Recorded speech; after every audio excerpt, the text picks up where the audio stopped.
할까요? 13절, 3장 13절입니다. 시작.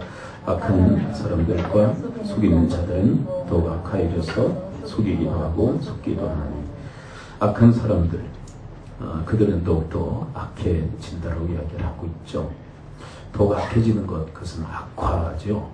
더욱더 나빠지는 상태, 그것을 악화라고 이야기합니다.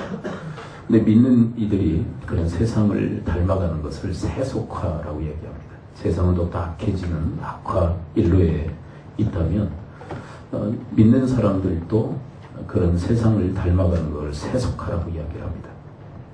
그런데 하나님의 부르심은 그런 악화나 세속화가 아니라 성화로 우리를 부르셨죠. 성화는 악화나 세속화와는 차원이 다른 것입니다. 거룩해지는 것이죠. 성화는 말 그대로 거룩해지는 것. 근데 왜 우리가 거룩해져야 되느냐면 하나님이 거룩한 분이기 때문입니다. 그래서 성화라고 하는 것은 거룩한 하나님을 닮아가는 과정, 그렇게 이야기할 수 있는 것이죠. 우리는 악화, 세속화가 아니라 성화로 부르심을 받았다는 사실. 자, 그런데 이 성화, 거룩해지는 데 있어서 결정적 역할을 하는 것이 바로 하나님의 말씀, 성경이다라고 오늘 본문은 우리에게 말씀해주고 있죠. 성경은 성화에 가장 유익합니다. 그렇게 성경은 우리에게 말씀하고 있는 것이죠. 자, 그렇다면 성경은 우리를 성화시키는데 어떻게 도우시는지 함께 살펴보도록 할까요? 15절 함께 한번 읽어보도록 합니다. 15절에서 먼저 성경이 우리를 어떻게 성화시키는지 15절 함께 읽어봅니다. 시작. 또 어려서부터 성경을 알는 성경은 능인으로 하여금 그리스도 예수 안에 있는 믿음으로 말미암아 구원에 이르는 지혜가 있게 하느니라. 네가 어려서부터 성경을 알았다 이야기를 하고 있죠. 어려서부터. 근데 어떻게 디모데가 어려서부터 성경을 알 수 있었을까요? 나중에 커서 사도 바울을 만나거든요. 근데 그 이전에 먼저 어릴 때부터 성경을 네가 알았다. 근데 어떻게 알게 된 걸까요? 네. 이 성경 디모데후서 1장부터 보게 되면은 그의 외가에 대한 이야기를 해요. 그러니까 본가 쪽이 아니라 외가 쪽에 영향이 있었다고 얘기를 하는 거죠. 외가의 외할머니 로이스 그리고 어머니 유니게를 통하여 네가 믿음의 계승, 믿음의 전수가 있었다라는 이야기를 해요. 그러니까 성경을 들려준 사람들이 누구였다는 것일까요? 외할머니와 그리고 어머니 계열이었다는 거죠. 이런 것이 상상되어지죠. 외할머니가 무릎 위에 어린 디모데를 앉히고 성경을 가르친 거예요. 그리고 어머니도 물론 성경을 가르친 거죠. 근데 그로 인하여서 어릴 때부터 이 디모데가 성경을 알게 되었다. 그렇게 이야기를 하고 있는 것이에요. 우리 부모의 어떤 책임이 있다면 아이들에게 바로 이런 성경을 가르치는 일이겠죠. 근데 저 같은 경우는 부모님을 통해서 성경을 배운 일은 없어요. 왜냐하면 거의 같은 시기에 교회를 다녔거든요. 그러니 부모님 수준이나 내 수준이나 거의 같으니까 부모님이 저한테 성경을 가르쳐 주실 수는 없었죠. 먼저 신앙생활 하시고 그렇게 하셨다면 저에게 성경을 가르쳐 주실 수 있었겠지만 똑같은 시기에 교회를 나오기 시작했거든요. 그러니까 가르쳐 주실 만한 어떤 그런 실력이 되지 않으셨던 거죠. 근데 우리 부모님이 해주셨던 가장 중요한 역할은 저를 데리고 가셨다는 거예요. 직접 가르치실 수는 없었지만 데리고 가셔서 성경 말씀을 듣게 하셨다는 거죠.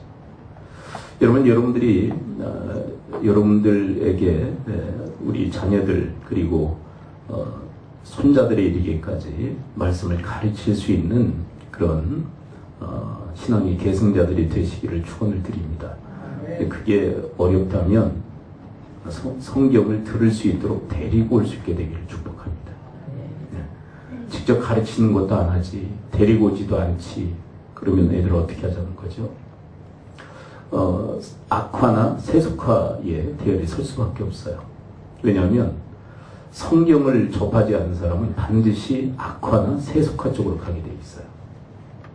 성경을 접한 사람에게 성화의 길로 갈 수 있는 가능성이 있는 거죠. 여러분, 성경을 접했다고 다 성화 가는 건 아니에요. 그런데 성경을 접한 사람 중에 성화로 갈 가능성이 큰 거죠. 그래서 직접 가르칠 수 없다면 우리 저의 그 선대 부모님들처럼 교회 데리고라도 가야 돼. 데리고 가서 하나님 말씀을 같이 들어야죠. 그렇죠. 그러니까 직접 가르치든지 말씀을 배울 수 있도록 데리고 가든지 그 역할을 해야 돼. 그것이 부모의 책임이에요. 그것이 부모의 책임이었는데 외할머니 로이스와 어머니 유니게가 그 역할을 한 거예요. 그래서 디모데가 어릴 때부터 성경을 한 거예요. 근데 그 성경이 어떤 역할을 하느냐 15절을 한번 다시 읽어보도록 하겠습니다. 3장 15절. 자, 그 어릴 때부터 알았던 성경이 어떤 역할을 하는가. 자, 성화일이 끝나고 있죠. 15절 함께 읽어봅니다. 시작. 또 어려서부터 성경을 아는 성경은 능력으로 하여금 그리스도 예수 안에 있는 믿음으로 말미암아 구원에 이르는 지혜가 있게 하며. 핵심적 단어는 뭘까요? 구원이라는 단어이고요. 그리고 지혜라고 하는 단어이고 그 다음에 예수 그리스도 그 다음에 믿음이라는 단어예요. 이것을 종합한다면 무슨 얘기냐면 성경은 우리에게 구원의 지혜를 가져다 준다는 거예요. 여러분 우리 인생에 있어서 가장 중요한 지혜가 뭘까요?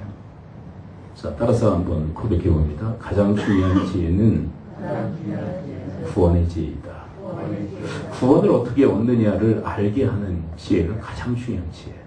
왜냐하면 여러분 우리가 이 세상 열심히 살았는데 나중에 지옥 가면은 이게 얼마나 허망한 것입니까? 그렇죠?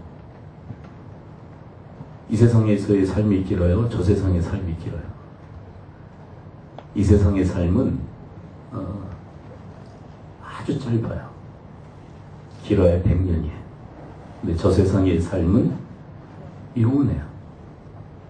그래서 우리가 이 땅에서 살면서 저 세상을 준비하는 거거든요. 근데 저 세상은 우리가 알고 있기를 두 갈래 길이 있다는 걸 알고 천국과 지옥으로 갈라져 있어요. 근데 천국에 들어가게 하는 거 그게 바로 구원이에요. 구원을 좀 폭넓게 얘기한다면 좀 다양하게 얘기할 수 있는데 그냥 간단하게 구원은 천국에 들어가는 거예요. 근데 그 놀라운 지혜를 갖게 하는 게 바로 성경이라는 거예요. 그래서 어릴 때부터 이 성경을 가르쳐야 됩니다. 성경을 아이들이 알게 해야 합니다. 왜? 성경은 우리에게 구원의 지혜를 갖게 하기 때문입니다. 여러분 세상 그 무엇이 어떻게 이 지혜를 갖게 할 수 있을까요? 네. 지금 이 과학이 그리고 이 세상 그 문명이 아주 최고조로 지금 발달하고 있죠. 근데 그런 세상의 학문이 이런 구원의 지혜를 갖게 합니까? 아니에요. 오직 성경만이 구원의 지혜를 우리로 하여금 얻게 하는 줄 믿습니다. 이 땅에서 잘 되면 뭐합니까?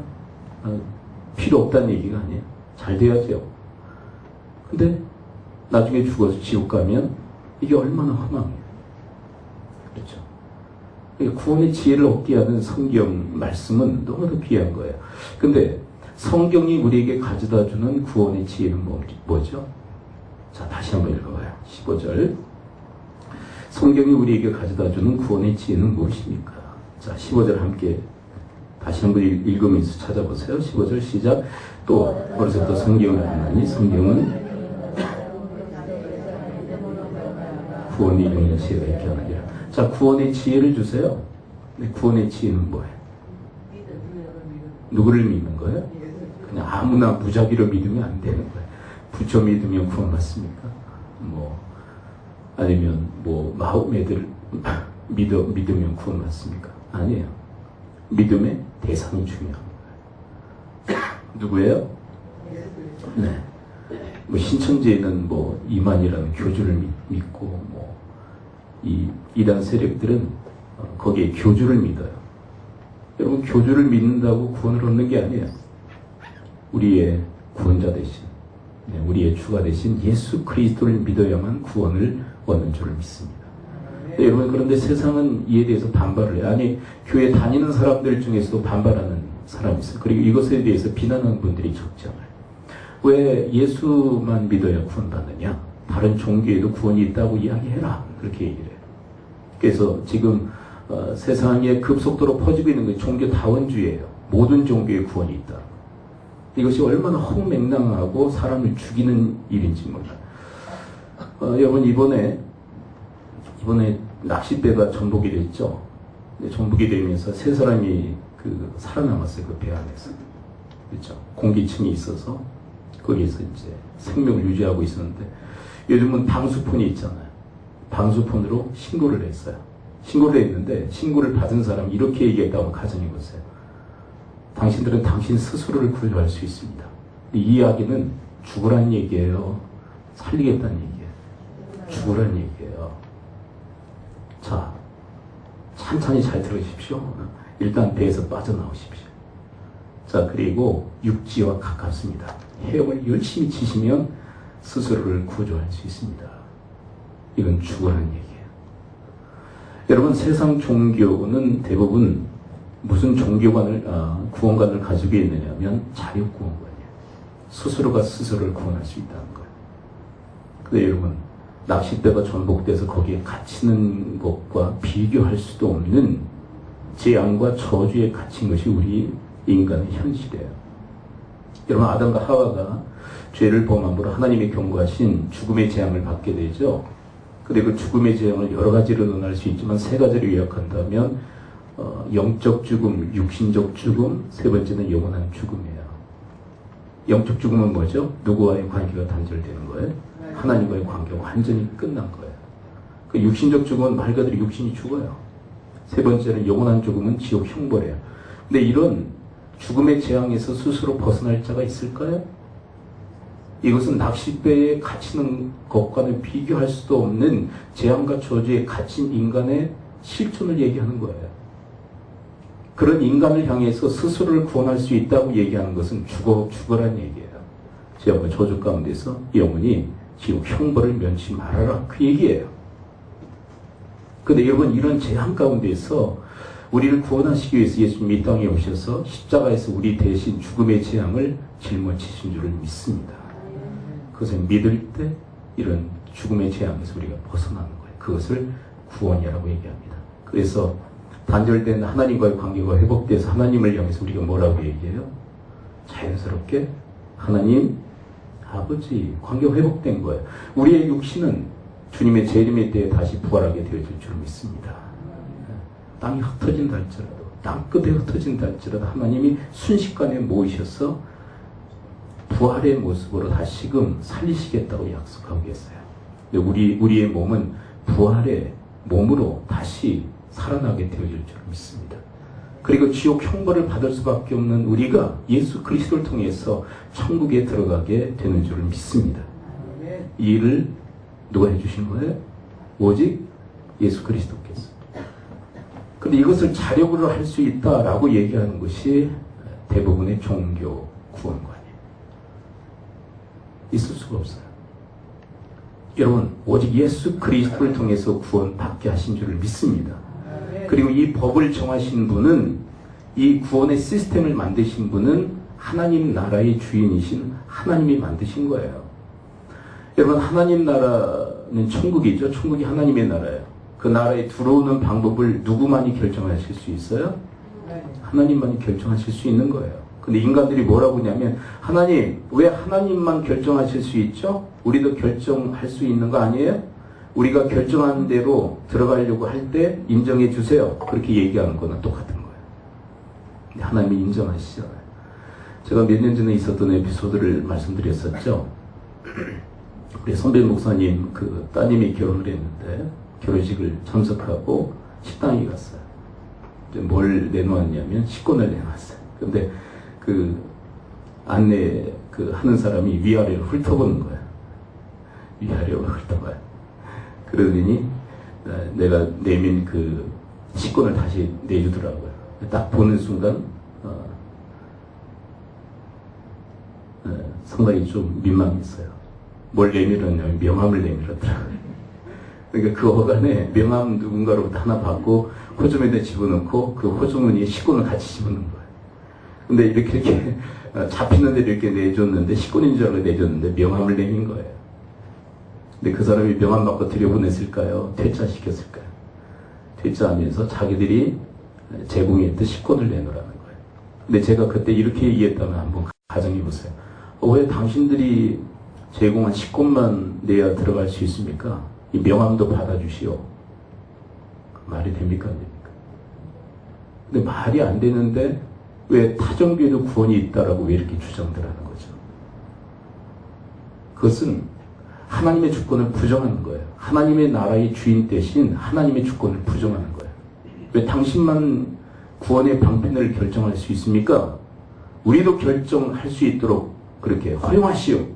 그리고 우리가 결정하는 그 방법도 수용하시오. 그 하나님의 주권을 완전히 무시하는 거예요.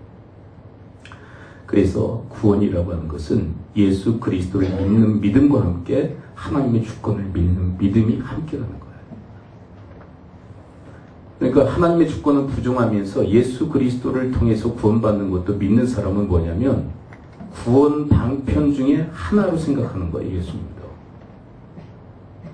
여러분, 오직 구원을 얻는 방법은 예수 그리스도를 믿는 방법밖에 없는 줄 믿습니다. 그렇죠. 하나님이 만드신 구원의 시스템이에요. 다른 거 내밀면 안 돼요. 다른 거 내밀면 안 되는 거예요. 우리가 상식적으로 그게 타당한데도 하나님 앞에 억지를 부리는 거예요. 여러분, 이 구원의 지혜, 오직 예수 그리스도를 믿음으로 구원받게 하신 이 지혜를 성경이 우리에게 가져다 주는 거예요. 그래서 이 어릴 때부터 디모데가 성경을 알았다는 게 너무나 귀한 일이다. 그렇게 얘기를 하고 있는 거예요.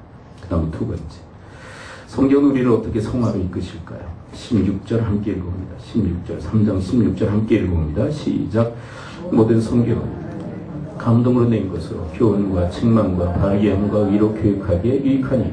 자, 16절은 이렇게 시작하고 있죠. 모든 성경 하나님의 감동으로 된 것입니다. 그렇다면 성경을 깨닫기 위해서는 뭐가 있어야 될까요? 기록 자체가 성령의 감동으로, 하나님의 감동하심으로 기록이 되어졌다면 성경을 우리가 깨닫기 위해서도 하나님의 뭐가 있어야 될까요? 감동이 있어야 돼요. 감동이 없으면 성경을 읽어도 하나님 말씀을 들어도 전혀 깨달을 수가 없는 거예요. 여러분, 그거 아세요? 어린아이를 할지라도 하나님의 감동이 있으면 깨닫게 돼요. 나이 80이라 할지라도 성령의 감동이 없으면 하나님 말씀을 깨달을 수가 없는 거예요. 그래서 여러분, 어린아이 때부터 말씀을 듣게 한다는 게 얼마나 귀한 일인지, 그것은 인간의 어떤 인지 능력과 상관없이 하나님의 감동이 있으면 깨달을 수 있기 때문에 어릴 때부터 하나님 말씀을 듣게 하는 게 귀한 거예요. 우리가 무시하죠. 저 어린애들이 뭘 알아. 근데 아이들에게 하나님의 감동이 있으면 하나님 말씀을 깨닫는 역사가 있게 되어지는 줄 믿습니다. 어른도 마찬가지예요. 다 컸다고 해서 하나님 말씀 무조건 깨달아 알게 되느냐? 그게 아니에요. 하나님의 감동이 있어야 돼요. 그래서 사도 바울은 에베소서에 보게 되면 이렇게 기도하고 있죠. 뭐라고 기도합니까? 하나님의 지혜와 그리고 계시의 영을 허락하사 하나님을 알게 하옵소서. 이것은 오늘 버전으로 얘기한다면 하나님의 감동이 있게 하여 주옵소서. 그래서 하나님을 깨달아 알게 하시고 하나님의 말씀을 깨달아 알게 하옵소서 기도하고 있는 거예요. 그래서 우리가 하나님 말씀을 접하기 이전에 먼저 기도해야 돼요. 하나님의 감동이 있게 하옵소서. 그리고 여러분들이 말씀을 전할 때 하나님의 감동이 있기를 기도하시기를 축원을 드립니다. 왜냐하면 감동이 있어야만 그때 비로소 우리가 깨달아 알 수 있어요. 이것은 잘 보세요. 이 하나님의 감동은 16절에도 해당하지만 15절에도 해당하는 거예요. 여러분, 예수 그리스도가 구원자 되심을 누가 깨닫고 믿게 될까요? 뭐가 있어야 돼요? 하나님의 감동이 있어야 돼요. 감동이 있어요. 여러분들에게 하나님의 감동이 있으시기를 축원을 드립니다. 그때 예수님을 믿을 수 있는 거예요. 그리고 하나님의 깊고 깊은 말씀을 깨달아 알게 되는 거예요. 자, 그런데 16절 한번 계속 보겠습니다. 하나님의 감동으로 우리 안에 어떤 역사가 일어나는가. 자, 16절 다시 읽어봅니다. 16절. 자, 16절 다시 읽어봐요. 시작. 모든 형제 하나님의 감동으로 된 것으로 교훈과 책망과 바르게 함과 의로 교육하기 위하여. 자, 이 하나님 말씀 우리에게 먼저 어떤 일을 행하신다고요? 감동하심으로 우리에게 뭘 하세요? 교훈하고 책망하십니다. 교훈은 뭐냐면 부드러운 메시지예요. 부드럽게 이렇게 터치하시는 가르침이죠. 지금은 교훈인 것 같아요? 책망인 것 같아요? 부드럽죠. 받아들이기가 껄끄럽지 않죠. 근데 책망은 어때요? 책망은 엄한 꾸짖음을 동반한 가르침이에요. 그래서 성경은 한쪽만 해요? 두 가지 다 해요? 왜냐하면 여러분 교훈이라는 것은 알지 못하는 자에게 깨닫게 하시기 위한 가르침이에요. 알지 못했으니까 차근차근히 가르치는 거예요. 그런데 책망은 좀 달라요. 책망은 이미 알고 있는 거예요. 아는데 뭐 하지 않으니까 책망하는 거예요.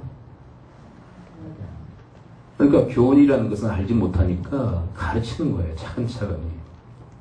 그 측면이 강해요. 자, 그런데 책망은 뭐냐면 알아요. 행하지 않아요. 그리고 도리어 거역해요. 그때 책망이 이루어지는 거예요. 그래 우리의 삶 속에는 뭐가 필요한 거예요? 교훈도 필요하고 뭐도 필요해요? 책망도 필요해요. 근데 이 시대는 책망이 사라지는 시대예요. 왜 그럴까요? 사람들이 잘 안 받아들여요. 책망의 말씀을 잘 안 받아들여요. 온몸으로 거부해요. 책망을. 그런데 저는 이 말씀을 이렇게 사역하면서 이제 느끼는 게 뭐냐면 교훈은 부드러운 음식과 같아요. 부드러운 음식이죠. 책망은 딱딱한 음식과 같아요. 성경에도 기록되어 있죠. 어린아이 때는 뭘 주로 많이 먹어요? 부드러운 거, 딱딱한 거. 부드러운 거. 그럼 이제 성장하기 위해서는 뭘 먹어야 돼요? 딱딱한 음식. 최근에 9살 된 아이가 분유만 먹다가 죽은 사건이 있었어요. 제가 그 기사를 잠깐 읽어드릴게요. 9살 아들에게 분유만 먹여 굶어 죽게 만든 부부가 실형을 선고받았다. 피해 아동은 대변과 쓰레기가 가득한 비위생적 환경이 방치되었다. 서울 북부지법 형사합의 11부는 자녀를 영양실조로 방치해 숨지게 한 혐의로 기소된 권모 씨와 혼모 씨 부부에게 각각 징역 2년 6개월과 3년 6개월 선고하고 80시간의 아동학대 치료 프로그램을 이수하도록 명령했다. 부부는 아들에게 하루 3에서 5회 분유만 먹였다. 다른 것은 잘 먹지 못한다는 이유에서였다. 허약하다며 학교에도 보내지 않았다. 의사가 특수학교에서 발달 치료를 받아야 한다고 진단했지만 조치를 취하지 않았다. 그렇게 계속 분유만 먹이다가 결국 영양실조로 죽게 만든 것. 여러분 이 시대에 많은 크리스천들이 교훈만 받기 원해요. 그냥 부드러운 음식만. 근데 뭐가 문제가 되면 영양실조에 걸려요. 영적으로. 이 시대에 많은 크리스천들이 영양실조에 걸려 있어요. 왜요? 부드러운 분유만 섭취하려고 그래요. 부드러운. 목사님, 사는 게 힘들어요. 그러니까 부드러운 분유 같은 메시지만. 그리고 스스로를 영양실조에 걸리게 만드는 거예요. 근데 이것은 서로 쌍방과실이죠. 교훈만 들으려고 하는 성도들, 그리고 거기에 맞추는 목사, 쌍방과실이에요. 약화시키는 거죠. 여러분 딱딱한 책망의 말씀도 들을 수 있게 되기를 축원을 드립니다. 하나님의 말씀이 우리가 말씀을 듣고도 행하지 않으면 책망하세요. 그리고 거슬리고 하나님의 말씀을 거슬리고 그리고 거역할 때 하나님 책망하세요. 근데 여러분들이 하나님의 교훈의 말씀을 받은 다음에 후속으로 그것을 지키지 않고 그리고 그런 행할 때 하나님의 책망의 메시지로 우리를 터치하세요. 근데 들어야만 돼요. 자, 그런데 교훈하고 책망한 이유가 뭘까요? 자, 후속으로 잘 보셔야 돼요. 하나님의 감동으로 기록된 이 성경이 우리를 교훈하고 책망하셔서 궁극적으로 만드시려고 하는 게 뭔지를 잘 보셔야 돼요. 자, 그래서 16절을 다시 읽어봅니다. 16절을 교훈하고 책망하셔서 하시려고 하는 게 뭘까? 자, 16절 다시 읽어봅니다. 시작. 모든 성경은 하나님의 감동으로 된 것으로 교훈과 책망과 바르게 함과 의로 교육하게 이익한. 그러니까 교훈과 책망을 통해서 목표하는 타깃이 있다는 거예요. 어떻게 하시려고? 우리를 바르게 만들고 그 다음에 의롭게 만들기 위해서. 그래서 교훈이라는 교육 방식, 책망이라는 교육 방식을 취합니다. 그렇게 얘기하고 있어요. 그러니까 바르다는 건 뭐예요? 정이죠, 정. 바를 정. 의는 말 그대로 의. 그러니까 우리를 어떤 사람이요? 정의로운 사람 만드시기 위해서 우리에게 교훈하시기도 하고 책망도 하시는 거예요. 근데 여러분, 바르고 의로우신 분이 누구죠? 바르고 의로우신 분이 누구예요? 하나님이에요. 결국 여러분, 교훈하시고 책망하심으로 우리를 어떤 분 닮게 하시려고 하는 걸까요? 하나님을 닮게 하시는 거예요. 그래서 우리를 끊임없이 교훈하시고 행하지 않으면 또 우리를 책망까지도 하시는 거예요. 그래서 우리를 바르게 그리고 의롭게 만드시는 거예요. 네. 그러니까 이것이 단순한 가르침만 있는 게 아닌 거 아시겠죠? 교훈은 가르침이라면 책망은 왜 그렇게 살지 않느냐? 그래서 우리에게 회개를 촉구하면서 우리가 배운 대로 살도록 하나님께서 우리를 다루시는 모습이 책망이에요. 그래서 우리를 바르고 의롭게 만드시려고 하는 거예요. 그렇게 함으로써 어떤 일이 일어나는가? 17절을 한번 읽어볼게요. 이렇게 하나님의 형상, 정의로운 하나님의 형상을 담게 하심으로 나타나는 결과 17절 함께 읽어봅니다. 시작. 이는 하나님의 사람을 온전하게 하며 모든 선한 일을 행할 능력을 갖추게 하려 함이라. 자, 이렇게 우리를 교훈하고 책망하셔서 정의로운 사람으로 자꾸 우리를 세우셔요. 그래서 궁극적으로 누구처럼 만드시는 걸까요? 하나님처럼. 그래서 하나님의 사람으로 온전하도록 만드시는 거예요. 하나님의 사람으로 온전하도록. 그러니까 그 방법은 뭐예요? 16절에서 그 방법을 뭐라고 얘기하고 있어요? 끊임없이 교훈하고 끊임없이 책망을 통해서. 그래서 정의로운 하나님의 사람들로 이렇게 세우시는 거예요. 근데 17절을 가만히 보세요. 그렇게 하나님의 사람으로 온전해지면 어떤 일이 파생되질까? 모든 선한 일을 행할 능력을 갖추게 돼요. 왜냐하면 여러분, 성품은 삶을 낳게 돼 있어요. 그래서 예수님의 산상수훈에서 이런 말씀을 하고 있죠. 좋은 나무가 좋은 열매를 맺습니다. 하나님의 사람으로 온전해지니까 이 사람이 뭘 행하기에 온전케 돼요? 모든 선한 일을 행하기에. 근데 능력이라고 되어 있죠. 그 능력이 뭘까요? 인격적으로 온전해지는 거예요. 하나님의 사람으로 온전해지는 게 바로 선한 일을 행할 능력을 갖추는 거예요. 여러분, 그런데 그 중요한 이 말씀의 역할이 뭐냐면 우리를 끊임없이 교훈하시기도 하시고 그리고 끊임없이 우리를 책망하신다는 겁니다. 근데 우리 한국교회 성도님들, 우리도 다 포함해서요. 이런 성화가 강하게 이루어지질 않아요. 다 어디에서 지금 다 걸려 있을까요? 지금 많은 크리스천들이 어디에 지금 걸려 있는 것 같아요? 어디에? 자, 15절, 그 다음에 16절에서 어디에 지금 많이 지금 걸려 있어요? 16절에 교훈에만 걸려 있어요. 밤낮 배우기만 해. 그리고 밤낮 부드러운 거, 위로, 축복, 할렐루야. 저 사람은 왜 저런데? 왜 또 회개를 촉구하고 앉아있대? 힘들고 어려운 거 모르나? 계속 교훈만. 분유, 끊임없이 분유. 자기가 영양실조 걸리는 줄도 모르고. 끊임없이. 근데 책망이라는 것은 저도 힘들어요. 하나님이 저를 책망하실 때 저도 힘들어요. 근데 책망은 그래서 딱딱한 영의 양식이에요. 그것을 취하고 진정 하나님 말씀대로 여러분들이 돌이키는 회개의 삶을 살아가시길 축원을 드립니다. 그러니까 다 지금 어디에 지금 커트되고 있냐면 교훈, 그 다음에 책망으로 넘어가신 겁니다. 책망 듣기를 대단히 싫어요. 여러분, 아사라는 양유다 임금이 있었죠. 초기에는 잘했어요. 하나님만 의지하고. 근데 후반기에 이 사람이 완전히 변질합니다. 그래서 어려움에 처했을 때 하나님께 도움을 청하는 것이 아니라 이웃나라 임금에게 도움을 청해요. 그래서 도움을 받아요. 근데 하나님이 진노하세요. 네가 어떻게 그럴 수 있느냐. 그래서 선지자 하나를 그에게 보내요. 하나니아 선지자를. 네, 그를 감옥에 가둬버려요. 하나님의 책망을 듣겠다는 거예요? 듣지 않겠다는 거예요? 듣지 않겠다.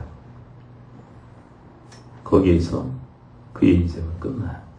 듣지 않을 때 끝난 거예요. 하나님이 여러분의 기회를 또 주시긴 해요. 근데 계속 듣지 않아요. 그래서 끝나요. 여러분, 다윗에게 있어서 여러 가지 좋은 면들이 있는데 그래도 하나님이 정말 귀하게 여기신 것, 그가 책망의 메시지를 듣고 회개한 거 아닌가요?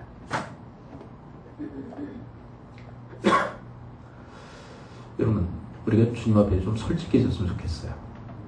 우리가 교훈을 많이 들어야 될 존재인 것 같으세요? 책망을 좀 많이 들어야 될 존재인 것 같으세요? 우리가 그렇게 잘합니까? 네, 책망은 지혜자의 어떤 본질이다라고 얘기를 해요. 잠언서에서. 이건 아주 중요한 내용인데요. 한번 따라서 한번 고백해 봅니다. 책망을 듣는 것은 듣는 거죠. 책망 자체가 지혜가 아니라. 한번 따라서 합니다. 책망을 듣는 것은 지혜자의 본질이다. 지혜자는 책망을 듣는 자라는 거죠. 거부하는 자가 아니라. 잠언서 9장에 이렇게 기록되어 있어요. 7절. 거만한 자를 징계하는 자는 도리어 능욕을 받고 악인을 책망하는 자는 도리어 흠이 잡히느니라. 여러분, 악인을 책망하면요 도리어 흠이 잡히고 그리고 능욕을 당한대요. 왜냐하면 책망을 하면은 그 사람이 책망하는 이 사람의 흠을 잡아서 도리어 욕을 보이는 거죠. 이건 듣지 않겠다는 거죠. 그리고 그렇게 하는 이유가 뭘까요? 도리어 역공을 퍼붓는 이유가 뭘까요? 해보셨으면서 모르십니까? 다시는 하지 말라는 얘기예요. 나한테. 그러니까 안 받아들이는 것은 끝나는 것이 아니라 도리어 역공을 퍼붓는 것은 무슨 이유예요? 다시는 하지 말라는 얘기예요. 나한테 책망하지 말라는 얘기. 8절은 이렇게 얘기합니다. 거만한 자를 책망하지 말라. 그가 너를 미워할까 두려우니라. 그러니까 거만한 자 책망하면은 그 거만한 자가 뭐 하는 거예요? 책망한 사람을 뭐예요? 미워해요. 근데 하나님까지도 미워하더라고요. 사실 하나님까지도. 근데 그 다음 구절이 중요해요. 지혜 있는 자를 책망하라. 자, 누구를 책망하라고요? 지혜 있는 자를 책망하라. 그가 너를 사랑하리라. 받아들이고 안 받아들이고 차원을 얘기하잖아요. 지혜 있는 자를 책망하면 지혜 있는 자가 어떻게 한다는 거예요? 사랑한대요. 책망하는 자를. 그것은 책망의 본질을 잘 알고 있기 때문에 그래요. 책망은 어지간해서 할 수 있는 게 아니에요. 이 성경에서 얘기하는 책망은요, 책망의 그 본질은 사랑으로 인해서 행하는 것이다라고 얘기를 하고 있는 거예요. 사랑하기 때문에 하는 것이라는 거예요. 무분별한 비난과 비판과는 좀 차원이 다르죠. 하나님께서 우리를 책망하신 이유가 뭐예요? 답이 다 나왔는데 사랑하시기 때문에 책망하는 거예요. 여러분, 하나님께서 우리에게 내리시는 가장 그 무거운 징계가 뭐냐면 육이거든요. 그냥 내버려 두는 거예요. 아, 나는 그냥 막 함부로 살아도 그냥 괜찮던데 큰일 난 겁니다. 하나님을 그냥 내버려 두신 거예요. 어떤 분은 막 그래. 하나님은 내가 조금만 잘못해도 치셔. 아, 힘들어. 나 조금만 잘못해도 치시네. 그럼 이 사람은 어떻게 하는 거예요? 하나님이 지금 억수로 사랑하시는 거예요, 지금. 그걸 아는 이 사람은 뭐예요? 지혜인가 있는 거예요. 그리고 그 본질을 꿰뚫어 알면 더 낫겠죠. 하나님이 나를 왜 치시는지를 알면. 왜 치세요, 이 사람을? 사랑하기 때문에. 히브리서 12장에서 그런 얘기를 하죠. 징계가 없는 자식은 참 자식이 아니니라. 왜 징계하지 않아요? 자식이 아니니까 그냥 내버려 두는 거예요. 그냥 유기하는 거예요. 그냥 알아서 살아라. 근데 자식이기 때문에 책망도 가한데 그 본질은 사랑 때문이다. 이걸 아니까 이 지혜자가 책망하는 사람을 어떻게 한다는 거예요? 사랑한다. 9장 9절에서 이렇게 끝을 맺습니다. 지혜 있는 자에게 교훈을 더하라. 가더욱 지혜로워질 것이요 의로운 사람을 가르치라. 그의 학식이 더하리라.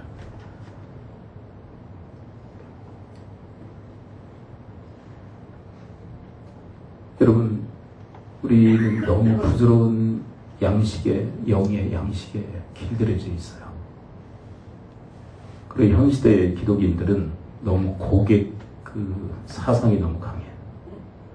자본주의 사회 속에서, 민주주의 사회 속에서 살아가는 크리스찬들의 그 마인드는 뭐냐면 고객 마인드예요. 내가 교회에 가줬다. 그래서 최고의 서비스를 받아야 되겠다는 거예요. 그 중에 하나가 뭐냐면 메시지 서비스를 받아야 되겠다. 내가 듣고자 하는 메시지를 전해달라는 거예요. 그 대부분의 내용은 뭐냐면 책망이 아닌 교훈의 메시지예요. 교훈의 메시지. 자기 스스로를 죽이는 줄 모르고 자기 영적 결핍을 가져다주는 그런 요구인지도 모르고 계속 그것만을 요청하는 거죠. 여러분, 주 안에서 단단한 음식을 취해서 여러분들이 강하게 성숙되어지고 성장되어지기를 축원을 드립니다. 네. 이런 게 아니에요. 책망을 듣는다는 게 책망의 메시지도 알겠습니다. 그게 아니에요. 책망이라는 거는. 책망의 궁극의 목적은 뭐냐면 네가 바르지 않고 의롭지 못하니까 어디로 돌아오라는 거예요. 책망이라는 거. 책망을 받아들인다는 것에 대해 여러분 잘 생각하셔야 돼요. 네, 알겠습니다. 네, 알았다고요. 이게 책망을 받아들이는 게 아니라 여러분 책망은 왜 하세요? 정과 의에서 벗어났단 말이에요. 이 사람을 책망을 왜 하세요? 바르게 하고 그 다음에 의로운 자리로 돌아오라고 책망하시는 거예요. 그러니까 받아들인다는 것은 정의로운 자리에 돌아오는 것, 바르고 의로운 자리로 돌아오는 것, 그게 책망을 받아들이는 모습이에요. 하나님이 싫은 소리 했을 때 네, 그리고 그냥 계속 살아. 책망을 받아들인 게 아니에요. 우리 아이들도 그렇죠. 처음엔 교훈하죠. 부드럽게. 일어나라. 이렇게. 일어나라. 그거 말 안 들어. 그럼 어떻게 됩니까? 옥타브가 높아지기 시작하죠. 일어나라. 그러면 어떻게 돼요? 일어나! 근데 꿈쩍 안 해. 근데 대답은 해. 알았어요. 계속 알았다고 나오는데. 받아들이는 건 아니죠. 여러분, 책망이 우리에게는 정말 써요. 듣기 싫어요. 스펄전 목사님이 그런 얘기를 했어요. 반복되는 회개가 죄를 이기게 합니다. 우리 실존이 그래요. 실존이 계속 반복되어지는 회개를 하나님이 요청하실 수밖에 없는 삶을 살아가요. 근데 주의 책망을 듣고 그것을 반복적으로 했던 것도 하고 할 필요가 있을까? 그러면 죄에게 쳐요. 그래도 여러분, 하나님께서 나에게 말씀하실 때 여러분의 삶을 돌이킴으로 죄를 이기는 삶을 살아갈 수 있게 되길 축원을 드립니다. 그리고 또 하나, 왜 우리가 이 성화를 왜 잘 이루지 못한 줄 아세요? 다 어디에 걸렸다고 그랬어요? 일단은 교훈 받는 데까지, 그다음 책망 듣는 거는 노 땡기고, 교훈까지는 괜찮고, 그러니까 성장과 성숙이 없어요. 성화가 안 돼요. 그러니까 또 하나 중요한 이유, 오늘 본문에서 밝히고 있어요. 자, 12절을 함께 읽어봅니다. 12절 함께 읽어봅니다. 시작. 그리스도 예수 안에서 경건하게 살고자 하는 자는 박해를 받으리라. 경건과 성화는 매번 같이 하죠. 성화의 삶을 살기 위해서 경건하게 살고자 하는 자는 쉬워요, 어려워요? 그것을 박해라고 얘기해요. 박해는 다른 사람이 나를 핍박하는 것을 의미하죠. 근데 여러분 그거 아세요? 이 박해는 믿지 않는 사람들만 행하는 것 같으세요? 믿는 사람들 중에도 이 박해를 가는 것인가요?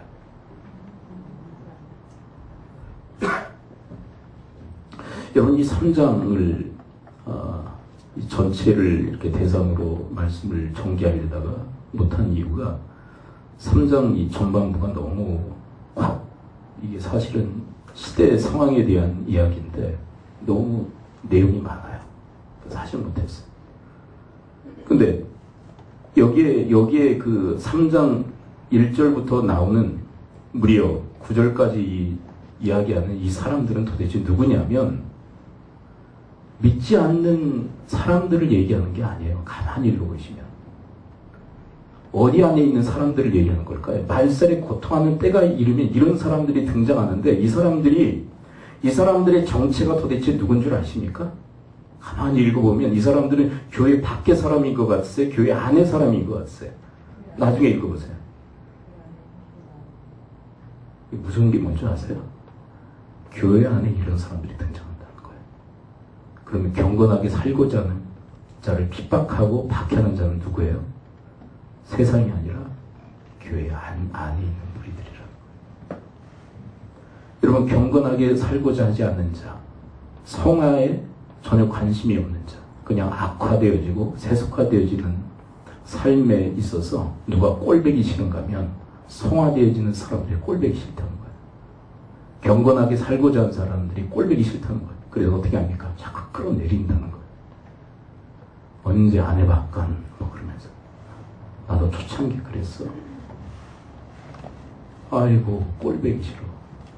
저거 봐. 목사한테 잘 보이려고 저러는 거 아니야? 막 그러면서 무슨 그런 망령된 말을 읽었습니까? 여러분 주님 앞에 섰을 때 가장 첫 번째로 우리가 심판받을 심판의 내용이 뭐냐면 우리의 언어에 대한 거예요. 그건 박 목사가 얘기한 것이 아니라 마태복음이 얘기해요. 너희들이 언어의 심판을 받게 될 것이다. 무슨 말을 했느냐? 여러분 핍박을 박해를 뭘로 하느냐? 말로 하는 거예요. 말로. 네.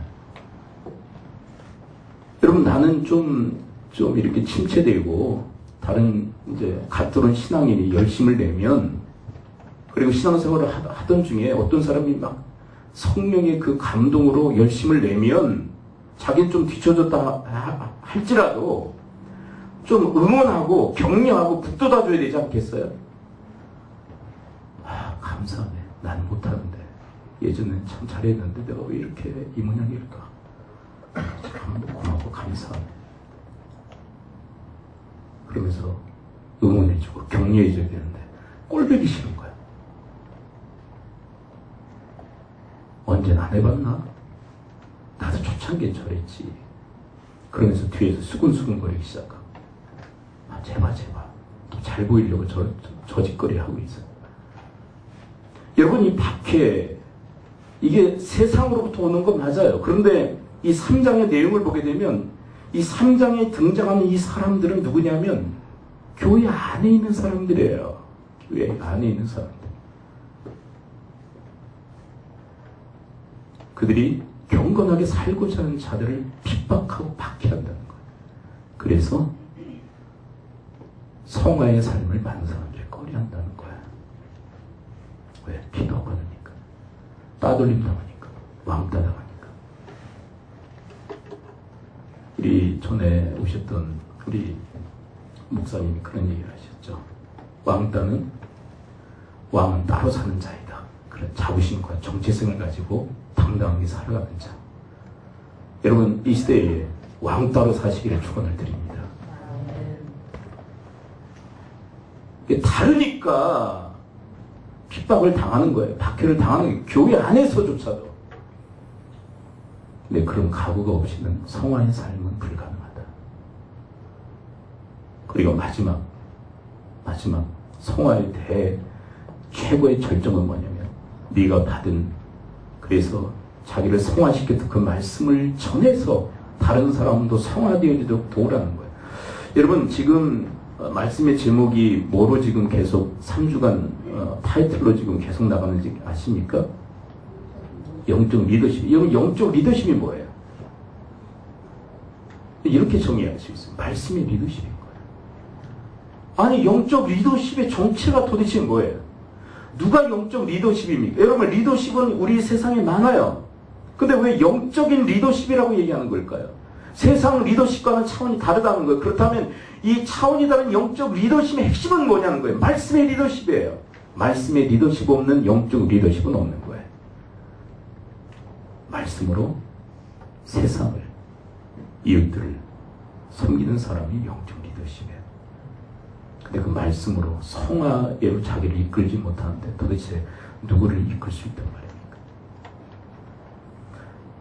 말씀의 결론을 맺습니다. 여러분, 성경을 읽고 또 읽어보면요, 성경이 그 갖는 관심사와 우리가 갖는 관심사가 완전히 달라요. 근데 이것을 왜 말씀드리느냐면 선택하라는 거예요. 하나님은 그냥 유야무야, 그냥 막 뒤범벅이 해가지고 이야기하지 않으세요. 이건 이거고 저건 저거다라고 분명히 얘기하십니다. 하나님이 우리에게 유일하게 가지고 계시는 관심사는 말씀에 의한 삶이에요. 그냥 오직 말씀이다. 말씀에 의해서 살아가야 된다. 그냥 말씀이다 라고 얘기했어요. 근데 우리는요, 아니 그거 말고요, 주님 그거 말고. 이런 거는 마찬가지예요. 광야 시대에 하나님께서 만나를 계속 주시죠. 그랬더니 그 인간들이 뭐라고 그래요? 만나 말고. 그러다 고기 쳐 드시다가 이빨에 고기 낀 상태로 하나님이 치기 시작하죠. 그러면서 말씀 말고. 근데 그거 아십니까? 말씀 안에 모든 것이 다 들어있어요. 뭐라고요? 하나님과 살아있는 자와 죽은 자를 심판하실 예수 그리스도와 그의 나타나실 것과 그의 나라, 이게 모든 것 아니에요? 그게 다 말씀 안에 있다. 기도하죠. 이 시간에 함께 기도할 때 우리는 악화나 세속화가 아니라 성화로 부르심을 받았는데 성화의 가장 중요한 역할이 말씀이 하십니다. 말씀에 의해서 성화되어지게 하여 주옵소서. 이제 부드러운 음식과 같은 교훈의 말씀만 받는 것이 아니라 딱딱한 음식과 같은 책망의 말씀도 듣게 하여 주옵소서. 내가 싫어하는 말씀도 듣게 하여 주옵소서. 그리고 바르게 함과 의로 교육하시려는 하나님의 의도대로 하나님, 저희들이 성장, 성숙에 정체되어져 있는 것이 아니라 치고 올라가게 하여 주옵소서. 그래서 하나님의 사람으로 온전하게 되어지게 하시고 모든 선한 일을 행하기에 온전케 되어지게 하여 주옵소서. 그리고 이 말씀의 리더십을 이웃들에게 행사할 수 있도록 하나님 저희 모두를 도우시고 인도해달라고 하시면서 주 앞에 기도하도록 하겠습니다. 기도합니다. 하나님 아버지, 오늘 말씀해 주시니 감사드립니다.